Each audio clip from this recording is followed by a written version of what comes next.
Whoa, guys, it's been 1 month since I arrived here in Portugal.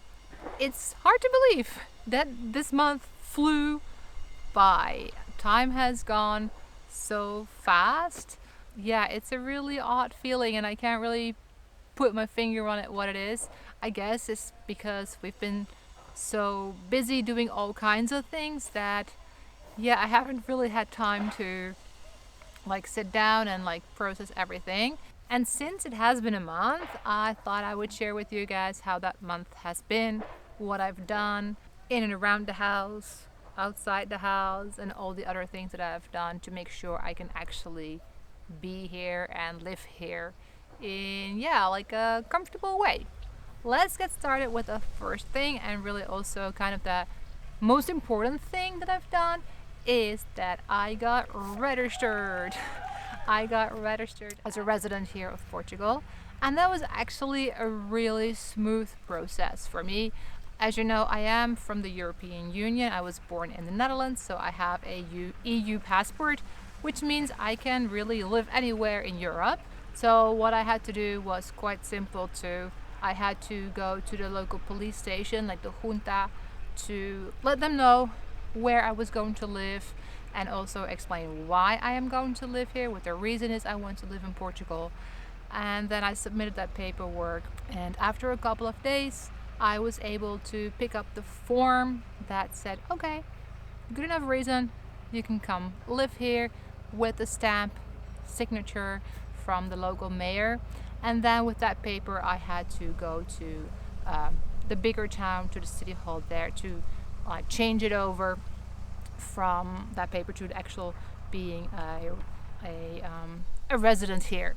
That was also fairly easy. It got a little bit tricky when I handed over my passport, because I think the lady behind the desk got a bit confused because of all the visas and residence permits I had in my passport for China. She thought, do you have dual citizenship? Because if you are coming with your Chinese passport, you can't live here, you can't just get that paperwork. But luckily, the system recognized my passport and said, yeah, you can live here. So I am now an official resident here of Portugal, which is, yeah, really amazing and went very smoothly, very easy. So that's the first thing that I accomplished this month. Then also after that, and you might have seen it already in a video 2 weeks ago I posted a video, that I got myself a car. And that is actually really unique. I have never owned a car in my life before. Like I said in the video, I'm like 40, almost 41, and this was my first ever car that I bought. To give you a little bit of details about that, when I was living in the Netherlands as a student, I didn't need a car. I just used my bike to go everywhere, because that's what we do as Dutch people. We bike everywhere. So yeah, I didn't need it. I was using bikes and the train to go to my parents, to go home over the weekends. And then when I moved abroad, when I moved to China, I also didn't need a car. One, you cannot just drive with your European license there. You have to get a Chinese license. And then on top of that, I don't know if you know anything about the big cities in China. Traffic there is just crazy. I wouldn't want to be driving in China, let alone owning a car, having to worry about parking. I just zipped around on my little scooter or used public transportation or a taxi service. So yeah, never had to have a car until now, because here, like, the towns are kind of spread out. We are in a smaller town where there's not a lot of facilities. We have to drive a few minutes, like 10-15 minutes, to get to the town for our groceries. So yeah, that was the adventure. And you can see also in that video towards the end, when I actually signed the contract and sealed the deal, so to say, that I was very excited to buy my very first car. Yeah, and with that came like insurance. I had to find insurance. I had to sign up for the toll roads. Actually, didn't have to, but it's just easier to get a little reader in your car, so when you enter a toll road, it automatically registers that you enter the toll road and charges you. So I did that. And then yeah, the driving in itself, it's also quite new. I haven't driven a lot in the last 15 years because, like I said, I never needed to have a car to get around. Only in the last year, since February, I think, February of this year? Yeah, February of this year, when we came back to Portugal, I rented a car and I drove around. And right now with my own car, it's a lot of new things and firsts again, like having to park it in the garage here.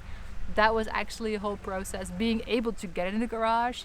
If you want to see what I'm talking about, you can go head over to Roots and Restorations. Well, there is a video that shows what we had to do to make sure the car would fit in the garage, even though we got the smallest car that was out there that wasn't automatic. But yeah, the driving is quite different. Lots of hilly roads, windy roads, lots of roundabouts. Like the way people get on and off roundabouts is quite different from how I learned it. So maybe rules have changed, or maybe it's just different. So that is something I need to get used to.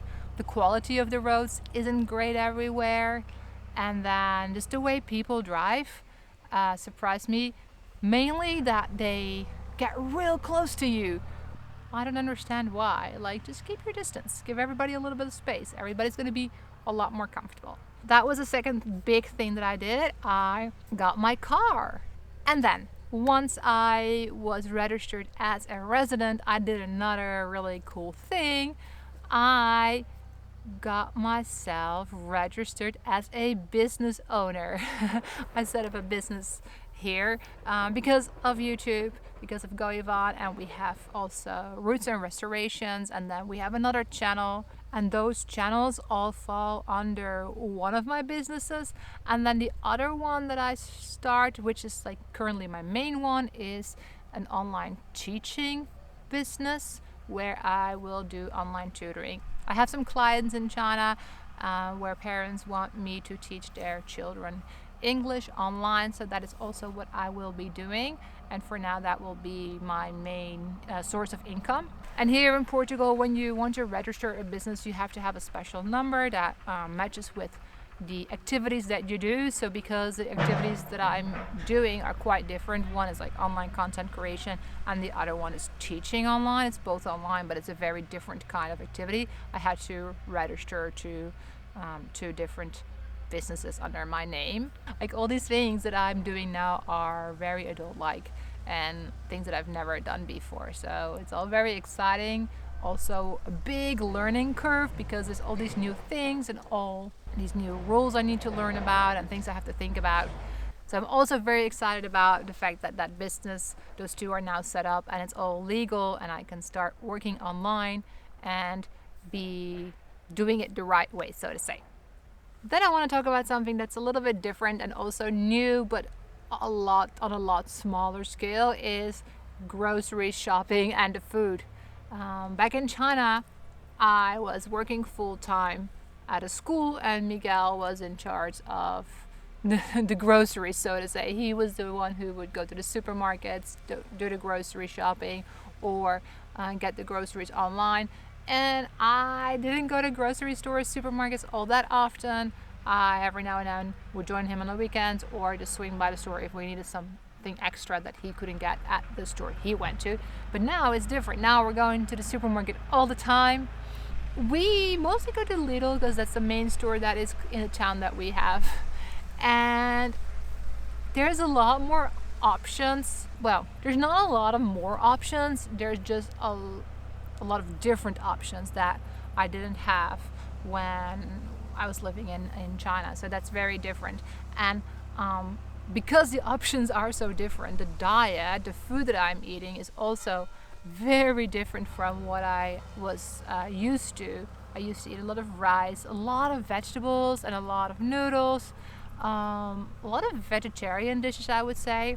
And what I've realized now is that we've been eating a lot more meat for some reason, and also a lot more bread.